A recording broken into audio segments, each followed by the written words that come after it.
اس سے بھی زیادہ بالک، اس سے بھی زیادہ بھوریا چرن نے جیون بھر کیا کیا ہے؟ ساری عمر گیان لینے میں بتائی ہے، بڑے بڑے رشی منیوں کے چرنوں کی دھول پھانکی ہے، اور اب سمے آ گیا ہے کہ وہ کسی خوشائن خیال میں کھو گیا، پھر چونک کر بولا، ہٹو رے، ہٹو اس کے پاس سے، آجا بچہ۔ نیچے اتارا اور اچانک میں جالے کی گرفت سے آزاد ہو گیا۔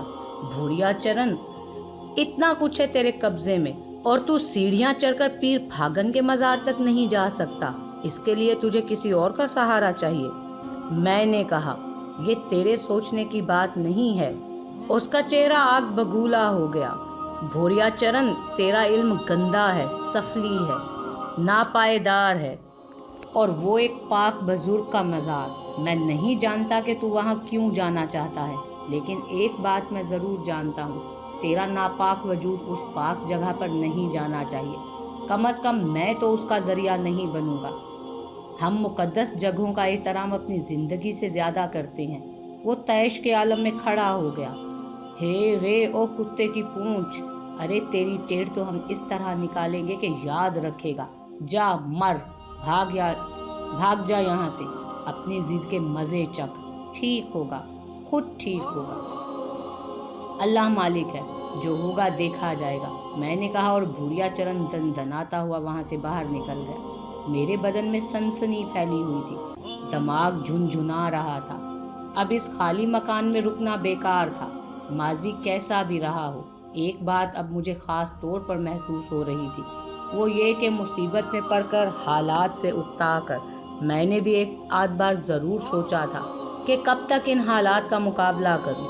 اگر اس ناپاک سادھو کا کام کر ہی دوں تو کیا حرج ہے؟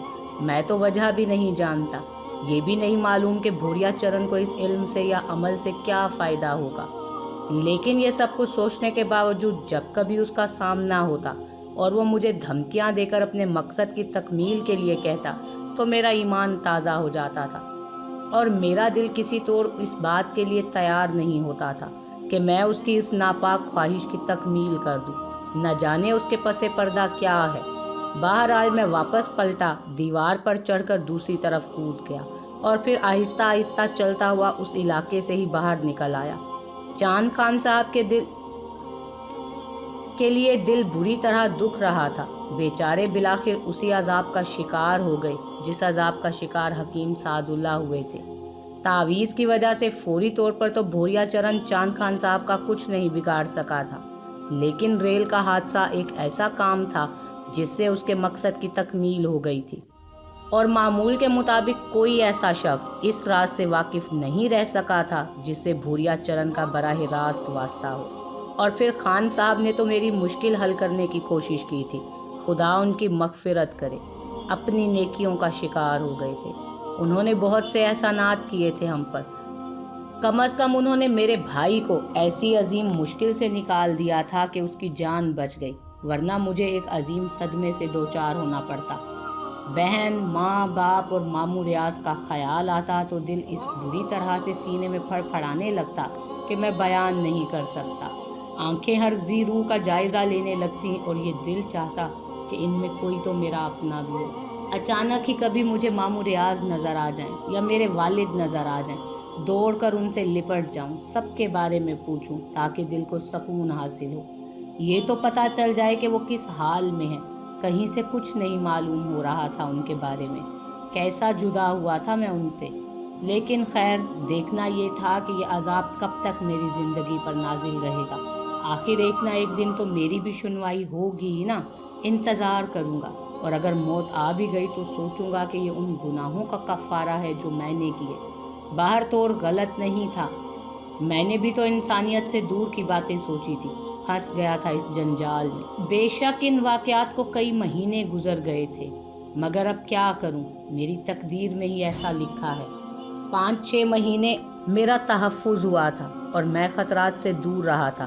5-6 مہینے میرے لیے فائدہ مند بھی ثابت ہوئے تھے۔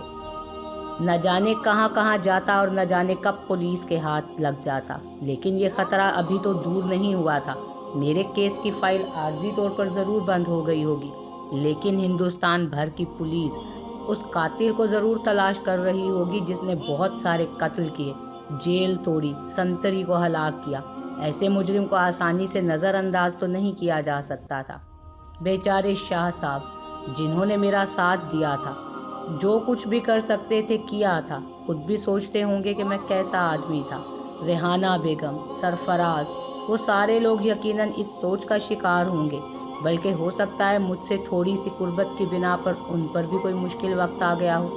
पूछ तो होती होगी उनसे, और हो सकता है पुलिस बाकायदा उनके घर की निगरानी भी करती हो।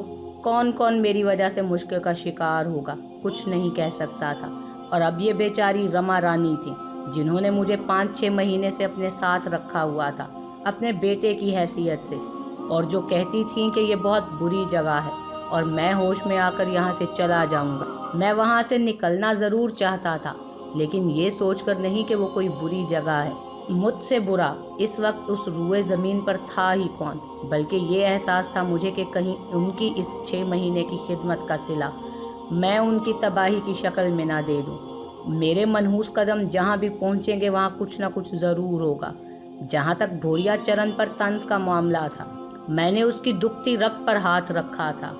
वो अपनी तमाम तर कुव्वतों के बावजूद एक बुजुर्ग के मज़ार तक फासला नहीं तय कर सकता था, लेकिन इतना मैं ज़रूर जानता था कि बाकी जो कुछ वो कर सकता है ज़रूर करेगा। पुलिस की निगाह मुझ पर न पड़ जाए, दफातन ही एक गाड़ी की आवाज़ सुनाई दी। गाड़ी मेरे करीब से गुजर रही थी, सुस्त हुई और फिर रुक गई। मैंने गौर भी नहीं किया था, लेकिन अभी चंद लम्हात भी नहीं गुजरे थे कि एक शख्स मेरे पास पहुंच गया और उसने कहा, रतन जी। मैंने चौंक कर उसे देखा। बिल्कुल अजनबी चेहरा था। सवालिया नज़रों से मैं उसे देखने लगा तो उसने उंगली से गाड़ी की तरफ इशारा करके कहा, वो बुलाती हैं। मैंने गाड़ी की तरफ देखा तो पिछली खिड़की से शकुंता का चेहरा झांक रहा था, वही चेहरा जिसे मैंने देखा था और इसके बाद किश्ना के अताब का शिकार हुआ था। एक लम्हे के लिए झिझक पैदा हुई, लेकिन फिर अचानक ही दिल में ख्याल आया कि देखा तो जाए ये शकुंता का क्या मामला है। आगे बढ़कर करीब पहुंचा। शकुंता पिछली सीट पर थोड़ा सा पीछे खिसक गई और उसने मुस्कुराते हुए दरवाज़ा खोल दिया। मैंने खिड़की से सिर्फ उसका चेहरा देखा था, लिबास नहीं। बाहर तोड़ मैं झिझकता हुआ उसके करीब बैठ गया और बैठने के बाद मैंने उसका लिबास देखा। सफ़ेद शलवार कमीज़ में मलबूस थी, बाल भी एक ख़ास अंदाज में बनाए हुए थे, घुटनों पर किताबें रखी थीं। उसने ड्राइवर से कहा कि चलो। ड्राइवर वही आदमी था जो मुझे बुलाने के लिए आया था। उसने अपनी जगह बैठकर गाड़ी आगे बढ़ा दी। मैं सकते के आलम में था। शकुंता मुस्कुराती हुई निगाहों से मुझे देख रही थी। उसकी आंखों में एक शौक सी चमक थी। दर हकीकत उसके चेहरे पर भरपूर निगाह डालने की मुझे अभी तक जुर्रत नहीं हुई थी। पहली बार उसे नींद से जाग कर देखा था, न जाने क्या लगती थी वो। दूसरी बार हल्की सी झलक देखी थी और दिल में एहसास पैदा हुआ था कि वो लाखों में एक है। इतने खूबसूरत चेहरे कम ही देखने में आते हैं। बस उसके चेहरे की तफसील में जाना ख्वामखा ज़हन की बर्बादी है, लेकिन अब उसके करीब आकर मैं उससे ये मालूम करने की हिम्मत नहीं कर पा रहा था कि मेरा और उसका मामला क्या है। गिरधारी जी, ऐसे पथराए हुए क्यों बैठे हो? क्या हो गया है तुम्हें? मैंने चौंक कर उसकी सूरत देखी और घबराए हुए लहजे में बोला, गिरधारी? नहीं, बस नहीं। मेरा वो बेइख्तियार हंस पड़ी, फिर बोली, मिट्टी के माधु हो मेरे, तुम्हें इस संसार में आने की क्या ज़रूरत थी? मैंने एक ठंडी सांस ली, होंठों पर खुद ब खुद मुस्कुराहट आ गई। जी चाहा कि कहूँ वाकई इस दुनिया में मेरा वजूद सबसे ज़्यादा बेकीमत है, मगर काश मैं अपनी मर्जी से इस दुनिया में ना आने का ऐलान कर सकता। गाड़ी ज़्यादा दूर नहीं गई थी, एक पतली सी गली में मुड़ी और गली के आखिरी सिरे पर बने हुए मकान के सामने जाकर रुक गई। अच्छा खासा मकान था, छोटी छोटी सुर्ख ईंटों से बना बड़ा सा दरवाज़ा था जिससे गाड़ी अंदर दाखिल हो सकती थी। सो ऐसा ही हुआ। एक गैराज नुमा जगह पर गाड़ी रुक गई। शकुंता दूसरी तरफ से दरवाज़ा खोलकर नीचे उतर गई। मैं साकित बैठा रहा तो वो हंसती हुई दूसरी सिमत आई और उसने मेरा दरवाज़ा खोल दिया। फिर बोली, तशरीफ़ लाइए महाराज, दासी आपकी सेवा करना चाहती है। मैं घबराए हुए अंदाज में नीचे उतर गया। ड्राइवर अपनी सीट पर खामोश बैठा हुआ था। शकुंता ने मेरा हाथ पकड़ा और 3 सीढ़ियां अबूर करके पीतल की कीलों के लगे दरवाजे के पास पहुंच गई, जिसका एक पट खुला हुआ था। दरवाजे से अंदर दाखिल हुए तो पत्थरों ही के फर्श की एक ड्योढ़ी बनी सी नजर आई और उसके दूसरे दरवाजे से बाहर निकले तो बड़ा सा सहन था जिसके दोनों सिमत दरख्त झूल रहे थे। आगे एक वसी और अरीज दालान था और दालान के 3 सिमत कमरों के दरवाजे। सामने वाले कमरे का दरवाजा खुला हुआ था। शकुंता मुझे लिए उसी दरवाजे से दाखिल हुई अंदर। बहुत कीमती कालीन बिछा हुआ था, सोफे, बेड, मेजें, बहुत सा खूबसूरत आराइश का सामान। उसने छत में लगा हुआ पंखा चला दिया और मुझसे बोली, पधारिए। मैं सोफे पर बैठ गया। उसने साथ लाई हुई किताबें एक तरफ रखीं और फिर मेरे सामने बैठकर मुस्कुराती निगाहों से मुझे देखने लगी। फिर बोली, यहाँ आकर हैरत नहीं हुई? मैंने सवालिया निगाहों से उसे देखा। देखो मेरे सामने तुम ये मिट्टी के माधु मत बने रहा करो। और कौन सी ज़बान से कहूँ, तुम बाउले होगे किसी और के लिए, मेरे लिए तुम बाउले मत रहा करो। अच्छी तरह जानती हूँ मैं तुम्हें। जी शकुंता जी, मैं क्या कहूँ? अच्छा बताओ क्या पियोगे जी, आगे कहिए। कुछ भी नहीं। ऐसा कैसे हो सकता है? मेरे घर आओगे? और वो हंसी और फिर बोली, मानते हो ना इसे मेरे घर? पता नहीं। मैंने आंखें बंद करके गर्दन हिलाई और बोला। वो खिलखिलाकर हंस पड़ी। ठहरो। फिर उसने कहा, ये मेरा असल घर है। तुम्हें शरबत तो पिला ही दूं। मुझे भी ज़्यादा देर यहाँ नहीं रुकना, अभी आई। वो उठी और दरवाजे से बाहर निकल गई। ये सब कुछ बेहद पुरस्कार था, अकल में ना आने वाली। शकुंता तो उस बाजार की लड़की थी और रमा रानी के कोठे के सामने वाले कोठे में रहती थी। फिर ये घर, ये तालीमी लिबास, ये किताबें, ये ड्राइवर, सब कुछ क्या है? जितने पुरस्कार वाक़यात हैं मेरी ही तकदीर में लिखे हुए हैं क्या? न जाने ये क्या नया खेल है, कुछ समझ में ही नहीं आ रहा था। लेकिन शकुंता के बारे में जानने की ख्वाहिश मैं भी रखता था। वैसे भी उसके अंदर एक अनोखी कशिश का एहसास होता था। वो कुछ ही देर के बाद वापस आ गई। हाथों में ट्रे उठाए हुए थे जिसमें शरबत के 2 गिलास रखे हुए थे। एक गिलास मेज पर मेरे सामने रख दिया। हैरान बैठे हो? लोग मुझे शकुंता कहते हैं। तुम कौन हो शकुंता? लोग मुझे शकुंता कहते हैं, लेकिन मैं रतन की रत्ना हूँ। बहुत बार जी चाहा कि तुम्हें यहाँ लाऊं, मगर गोपाल जी गोपियों के बीच से निकलते ही नहीं। ये आज कहाँ भटक गए थे? एक बात कहूँ रतन जी, कहो। सपना, मोहनी और सोनिया भी यही कहती हैं और मैं भी। तुम पागल नहीं हो, पागल बने हुए हो। और जाने किसे पागल बनाने के लिए, मुझे भी नहीं बताओगे क्या? तुमने ये रूप धारण क्यों किया है? इससे पहले तुम्हें कुछ बताना होगा शकुंता। मैंने लहजा बदल कर कहा तो वो चौंक पड़ी। गालबन उसे मेरा बदला हुआ ये लहजा अजीब लगा था। उसकी आंखों में हैरत नजर आने लगी। फिर उसने संभल कर कहा, कैसी बात? कौन सी बात? तुम मुझे कब से जानती हो? न जाने कब से, शायद इससे भी पहले से जब तुम हो। मुझे रमा रानी के यहाँ नजर आए थे। यकीन करो रतन, जब मैंने तुम्हें वहाँ देखा था तो लगा जैसे मेरा कोई सामने वाला घर में पहुँच गया हो। तुम मुझे उस घर के लगे ही ना थे। राधा से पूछा तो राधा ने बताया कि रमा जी यात्रा को गई थी। वहाँ किसी मंदिर के पास तुम उन्हें मिल गए थे और वो तुम्हें साथ ले आई। राधा की बात मन को जची नहीं थी, पर तुम अपने होकर अजनबी से लगे। सब लोग कहते थे तुम बावले हो, पर मेरा मन कभी नहीं माना। रतन, भगवान की सौगंध, तुम इतने अपने से लगते हो कि कभी कभी ये सोचने पर मजबूर हो जाती हूँ कि मेरा तुमसे पिछले जन्मों का कोई नाता है। हाँ, जगह जहाँ तुम इस वक्त हो। और शकुंता, तुम्हारा ये रूप। तुम्हें हैरत हुई होगी, इसके पीछे छोटी सी कहानी है। क्या? मैंने पूछा। जहाँ तुम रहते हो वहाँ की बातें सब की सब जान गए होगे। बड़ी अजीब सी जगह है वो। मेरी माँ बमलावती बहुत सख्त है। मेरे पिताजी का नाम मुझे कभी नहीं बताया गया। सुना है कि बहुत बड़े आदमी हैं। बमलावती से अब उनका कोई रिश्ता नहीं रहा, मगर उन्हें ये मालूम है कि मैं उनकी औलाद हूँ। उन्होंने मुझे साथ ले जाना चाहा तो मेरी माँ बमलावती ने साफ इनकार कर दिया।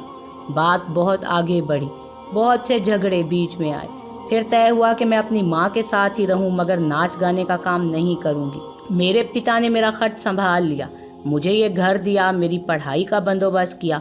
ये बात मेरी माँ और पिता के बीच तय हो गई थी कि मेरे पिता कभी अपना नाम सामने नहीं लाएंगे और मुझे कभी मेरी माँ से दूर नहीं करेंगे। माँ ने आज तक मुझे मेरे पिता का नाम नहीं बताया।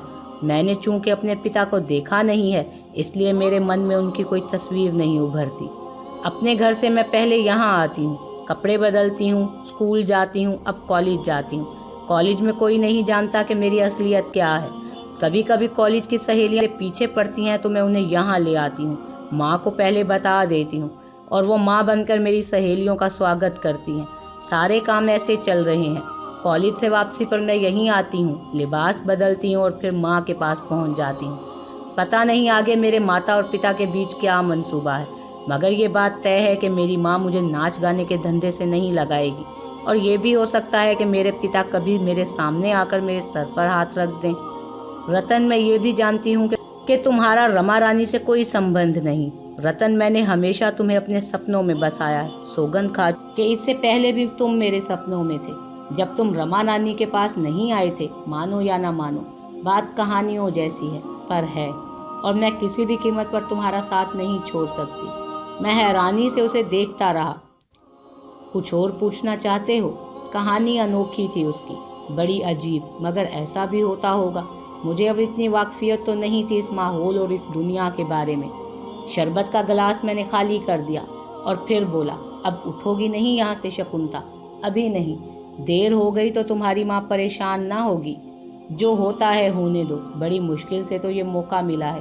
مجھے تم اکیلے ہاتھ لگے، جب بھی ملتے ہو کوئی نہ کوئی سر پر سوار ہوتا ہے، اور پھر وہ کشنا، اسے تو میں اچھی طرح جانتی ہوں، آفت کی پڑیا ہے اور تم سے پریم کرتی ہے، مگر اس کا پریم میرے پریم جیسا نہیں ہے۔ اس کی ماں رما رانی تمہیں اپنے بیٹے جیسا مانتی ہے، اس طرح تم اس کے بھائی ہوئے، مگر یہاں رشتے نہیں ہوتے، اور پھر منہ بولے رشتے، ان کا تو کوئی بھاؤ ہے ہی نہیں۔ رتن، سمے تھوڑا ہے، تم سے بہت سی باتیں کرنا چاہتی ہوں۔ دیکھو رتن، میرا تمہارا جیون بھر کا سمبندھ ہو سکتا ہے، ہم تم ایک ساتھ رہ سکتے ہیں۔ تم وہاں کے نہیں ہو جہاں رہتے ہو، اور میں نے تو تمہیں اپنے بارے میں سب کچھ ہی بتا دیا ہے۔ میرے پتا نے جو کچھ کیا ہے میرے لیے کیا ہے، اس سے تمہیں یہ بات معلوم ہو گئی کہ میں کوٹھے والی نہ کبھی بنوں گی اور نہ ہوں، اور جب میرے پتا جی میرے سر پر ہاتھ رکھیں گے تو میں انہیں تمہارے بارے میں بتاؤں گی۔ ان سے کہہ دوں گی کہ اگر وہ مجھے عزت کی زندگی دینا چاہتے ہیں تو رتن کو میرا جیون ساتھی بنا دیں، نہیں تو میرے لیے کوٹھا بھلا ہے۔ شرط لگا دوں گی ان پر، اور وہی ہوگا جو میں چاہوں گی۔ وہ مجھے دیکھنے لگی۔ چلو شکنتا، چلیں یہاں سے۔ رتن، تم مجھے اپنے بارے میں کچھ نہیں بتاؤ گے؟ کیا بتاؤں شکنتا، کیا بتاؤں تمہیں اپنے بارے میں کہ میں کون ہوں؟ ایک سوال میں تم سے ہی کرتا ہوں، کیا اگر مجھے اپنے بارے میں کچھ معلوم ہوتا تو میں یہاں کیوں ہوتا؟ کوئی اپنا گھر چھوڑ کر ایسی جگہ رہتا ہے؟ تم پاگل تو نہیں ہو؟ میں پاگل ہو گیا تھا شکنتا، اب نہیں ہوں۔ مجھے ہوش ضرور آ گیا ہے، مگر یہ یاد نہیں کہ میں کون ہوں، میرا گھر کہاں ہے، میرے ماتا پتا کون ہیں۔ میں اپنی کھوج میں ہوں شکنتا۔ ان لوگوں کو اپنے ہوش کے بارے میں بتانے سے کوئی فائدہ نہیں، کیا ملے گا اس سے؟ بلکہ یہ ممکن ہے یہ جگہ بھی چھن جائے۔ میرے پاس تو کوئی ٹھکانہ بھی نہیں ہے، کہاں جاؤں گا؟ میری آواز بھرا گئی۔ شکنتا مجھے حیرانی سے دیکھ رہی تھی۔ سب نے میری باتوں پر یقین کر لیا تھا۔ بھگوان کرے تمہیں سب کچھ یاد آ جائے، مگر خود کو اکیلا کیوں سمجھتے ہو؟ میں جو ہوں، سنو، میں روز کالج جاتی ہوں، یہیں سے جاتی ہوں، یہیں واپس آتی ہوں۔ تم روز یہاں آ جایا کرو، ہم کچھ وقت ساتھ گزاریں گے، اور پھر وہاں جا کر تم مجھ سے اجنبی ہو جایا کرو۔ اس طرح میرے من کو بھی شانتی رہے گی اور کسی کو پتہ نہیں چلے گا۔ پتہ پیدا ہو جائے گا شکنتا، تمہارے لیے بھی اور میرے لیے بھی۔ ہاں، کبھی کبھی ہم مل لیا کریں گے، میں خود یہاں آ جایا کروں گا، جیسے تمہاری مرضی۔ شکنتا نے کہا، میں چلوں؟ جاؤ، میں کچھ دیر کے بعد جاؤں گی تاکہ کسی کو شبہ نہ ہو۔ اس نے مجھے بڑی چاہت سے رخصت کیا تھا۔ میرے دل پر بڑے بوجھ تھے، انوکھی کہانیوں کے بوجھ، انوکھے واقعات کے بوجھ۔ خان صاحب کی موت، ریل کا حادثہ، منحوس بھوریا چرن سے ملاقات، اس کے الفاظ، اس کے کام کے سلسلے میں اپنی استقامت، یہ ساری باتیں ذہن کو منتشر کر رہی تھی۔ اور پھر شکنتا کی انوکھی کہانی۔ میں واپس آ گیا، کوئی نئی بات نہیں ہوئی۔ شام ہو گئی، ماحول بدل گیا، رشتے بدل گئے، چہرے بدل گئے۔ مہمانوں کے لیے ہار لینے نکلا تھا، ہار لے کر واپس آ رہا تھا کہ ساری جان آنکھوں میں سمٹ آئی۔ جو دیکھا ناقابل یقین تھا۔ کیا میں جو کچھ دیکھ رہا ہوں درست ہے؟ کیا یہ ماموں ریاض ہی ہیں؟